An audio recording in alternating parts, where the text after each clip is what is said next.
Hey there, welcome back to Botanic Haven, the channel where we talk all things gardening, plant care, and creating those gorgeous green spaces, whether they're tucked inside your home or blooming right outside your front door. If you're new here, so glad you found us. And if you've been with us for a while, you already know that this is the kind of place where we get our hands dirty together and figure out what actually works in the garden. No fluff, no complicated science lectures, just real talk from one plant lover to another. So, here's the thing. It's late winter. Most people look outside, see the grey skies, maybe a little frost on the ground and think, well, I guess I'll wait until spring to get started. And honestly, I get it. It feels too early. It feels like nothing could possibly want to grow right now. But that's exactly the kind of thinking that leaves you behind come April, when your neighbour's garden is already bursting with colour and yours is still just bare soil. Late winter is actually one of the sneakiest, most underrated windows for planting, and today I want to walk you through 9 seeds that absolutely love being started right now. I first realised this a few years back when a friend of mine, let's call her Daisy because honestly, she kind of looks like one, started her tomatoes indoors in mid-February and had plants ready to go out the moment the last frost passed. Meanwhile, I waited until March like I always had, and my tomatoes were 2 whole weeks behind hers all season long. That 2-week difference doesn't sound like much, but in gardening, it's enormous. It's the difference between a July harvest and an August one. It's the difference between getting 3 rounds of lettuce or just 1. Timing matters so much more than most beginners realize. Now, before we get into the actual seed list, I want to ask you something quick. If this guide has helped you, write 1 in the comments, and if not, write 0. This way, I'll know which tips are most useful for your garden. It genuinely helps me figure out what kind of content to keep making, and it takes you about 2 seconds. Alright, with that said, let's get into it. The first seed on our list is spinach, and I cannot talk about this one without smiling a little. Spinach is one of those plants that almost seems designed for late winter planting. It germinates in soil as cold as 35 to 40 degrees Fahrenheit, which means you can direct sow it outdoors much earlier than most people dare. The seeds themselves are tough little things. A friend of ours, Oliver, who runs a small kitchen garden in his backyard, told me he once sowed spinach in late January under a simple row cover and had baby greens ready to harvest by early March. He was eating salads from his own garden, while everyone else was still flipping through seed catalogues. The key with spinach is to sow it thickly, barely cover the seeds, keep the soil consistently moist, and just let the cold temperatures do their thing. Spinach doesn't just tolerate the cold, it genuinely thrives in it. And the flavour, cold-grown spinach is sweeter and more tender than anything you'd grow in summer heat. Next up is peas, and this one surprises a lot of newer gardeners. There's a very old piece of gardening wisdom that says you should plant your peas on St. Patrick's Day. That's March 17th, and even that date might actually be a little late in many regions. Peas are cool season lovers through and through. The seeds germinate best when the soil is between 45 and 70 degrees, and they actually struggle in hot weather. If you wait too long to plant them, the summer heat hits before the pods have time to fully develop, and you end up with sparse, disappointing harvests. I always tell people, plant your peas when it still feels like it might snow. That's not a joke, that's genuinely the right window. Soak the seeds overnight before planting to speed things up, give them something to climb, and watch them go. There's something deeply satisfying about pea shoots reaching up through cold spring air. Lettuce is another one that most people think of as a spring vegetable, but actually belongs to the late winter crowd. Lettuce seeds germinate at soil temperatures as low as 40 degrees, which makes them perfect for indoor seeds starting in February or even early direct sowing outdoors with a bit of protection. I love growing lettuce because it's so fast. You can be cutting leaves within 4 to 6 weeks of sowing. Rose, a gardener I know who lives in a fairly cold northern climate, starts her lettuce trays under grow lights every February 1st like clockwork. By the time she can get into her raised beds, her seedlings are sturdy and ready to transplant. She always has a head start on the season, and she swears it's the single most impactful change she made to her gardening routine. If you're starting lettuce indoors, don't bury the seeds deep. They need light to germinate, so just press them gently into the surface of the soil and mist lightly. Kale is another cold, hardy gem that really shines when started in late winter. I know kale gets a lot of attention in the health food world, But beyond the trendy reputation, it's genuinely one of the most resilient and generous plants you can grow. Kale seeds germinate readily in cooler temperatures, and starting plants indoors in February gives you a head start that translates into earlier harvests and more flavorful leaves. Here's a little secret. Kale that's been kissed by frost actually tastes better. The cold temperatures trigger the plant to convert starches into sugars, which means the leaves become sweeter and less bitter. If you've ever bought kale from a summer farmer's market and found it tough and sharp tasting, then tried some homegrown fall kale and thought it was a completely different vegetable, now you know why. Start your kale seeds about 6 to 8 weeks before your last expected frost date, harden them off gradually, and get them into the garden early. Onions are a late winter staple in my seed starting routine, and they're often the first thing I sow every year, sometimes as early as late January. Onion seeds are notoriously slow to germinate and slow to size up, which is exactly why getting them started early is so critical. If you wait until spring to start onions from seed, you'll likely end up with underwhelming little bulbs by harvest time. Starting them indoors under lights in January or February gives them the long growing season they need to develop into those big, beautiful bulbs we all want.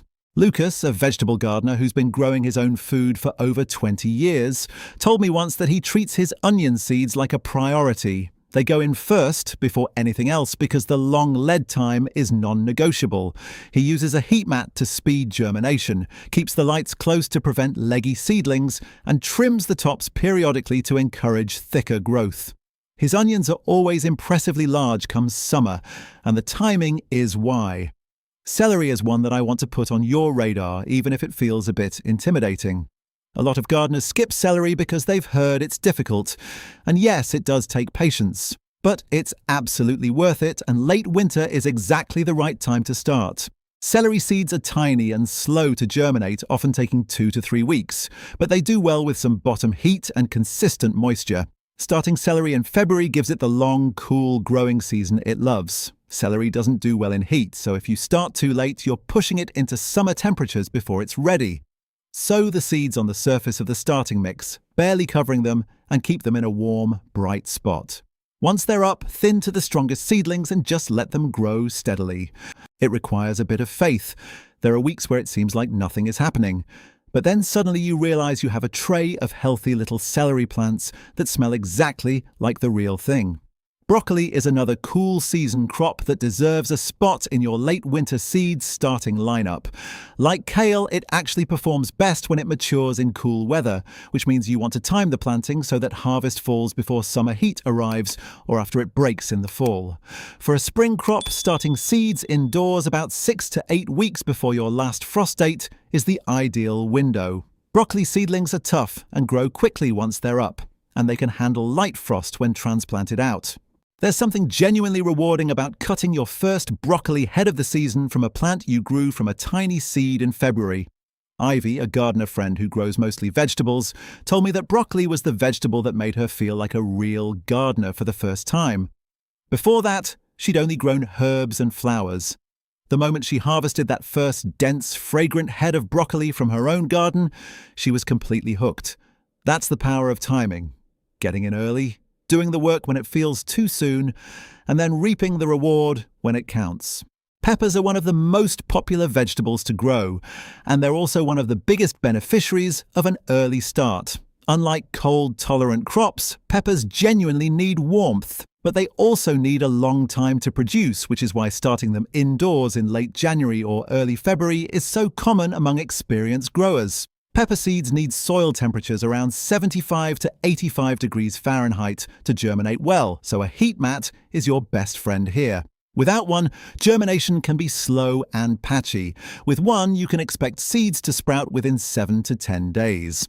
The reason you start peppers so early is that the plants need a solid 8 to 12 weeks of indoor growth before they're ready to move outside, and then they need a full warm season to start producing. Skimping on those early weeks means smaller plants, later fruit, and less of it.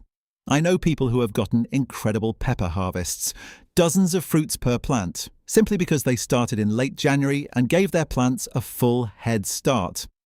That kind of abundance comes from timing, not from luck. Last on our list is tomatoes. And yes, I've saved one of the most beloved garden plants for the end. Tomatoes are the heart of so many backyard gardens, and they are absolutely worth starting from seed in late winter rather than buying transplants from a nursery. Starting your own means you have access to hundreds of varieties, heirlooms, cherry types, paste tomatoes, giant beefsteaks, rather than the 5 or 6 standard options your local garden centre stocks. And honestly, there's a joy in it that's hard to describe. Watching a tomato seed crack open and send up that first little curved stem, knowing you'll be eating fruit from that exact plant in a few months. It never gets old. Start tomatoes 6 to 8 weeks before your last frost date. Use a good seed starting mix, keep them warm, and get them under bright light as soon as they emerge to prevent legginess.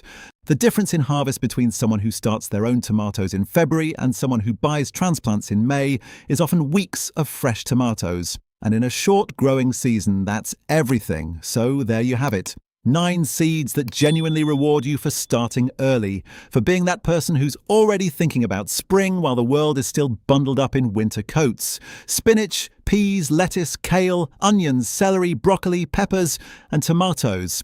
These are not random choices. Every single one of these plants has a timing advantage that kicks in right now in late winter, when you might feel like it's too early to bother. But gardening is a long game, and the gardeners who win it are usually the ones who got started while everyone else was waiting.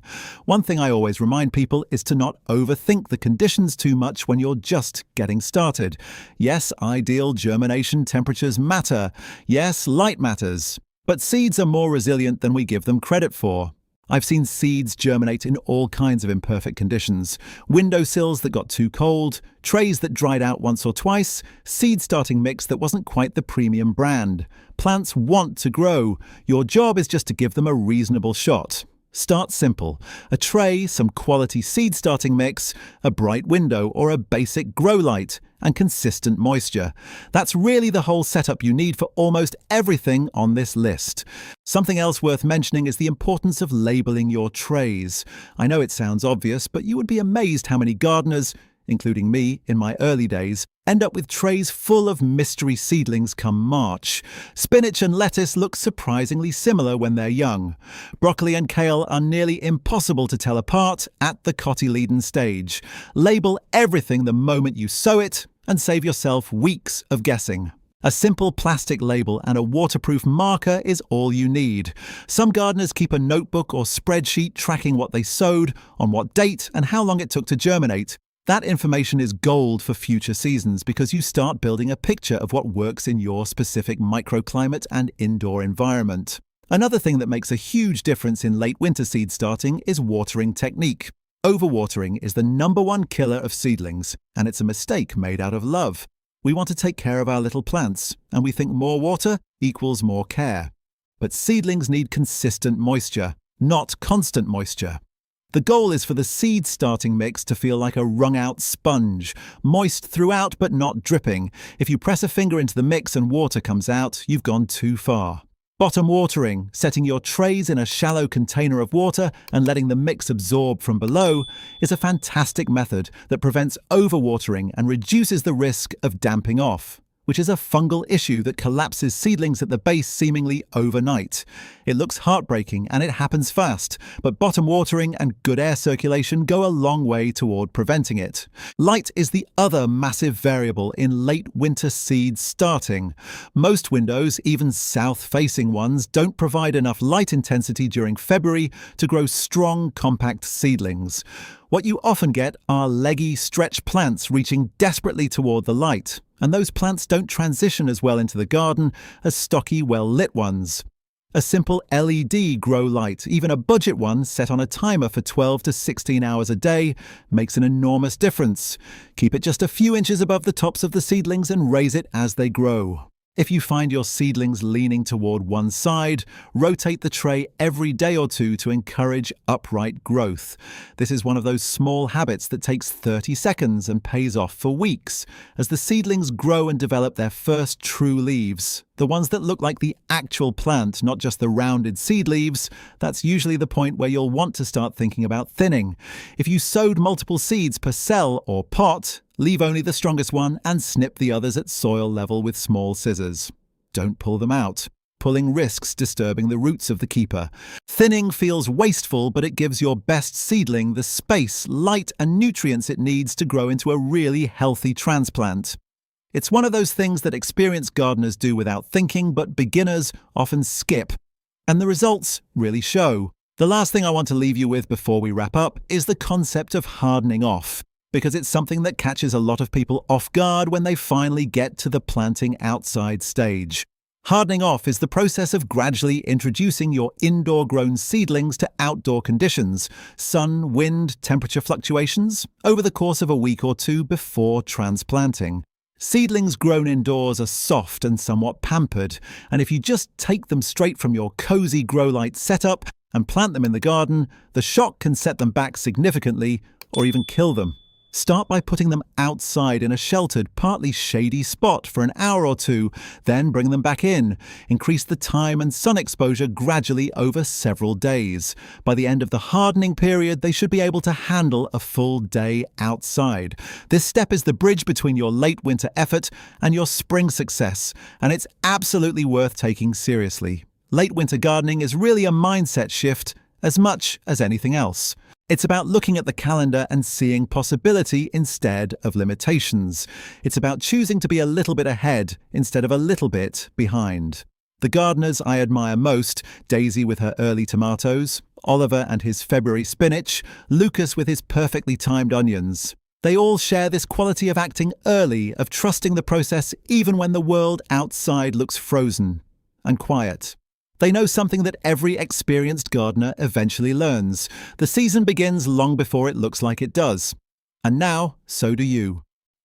Thanks so much for spending this time with us here at Botanic Haven. Whether you're planting your first seed ever or you're a seasoned grower adding a few new tricks to your toolkit, I hope something here gave you that little spark of inspiration to get your hands in some soil this weekend.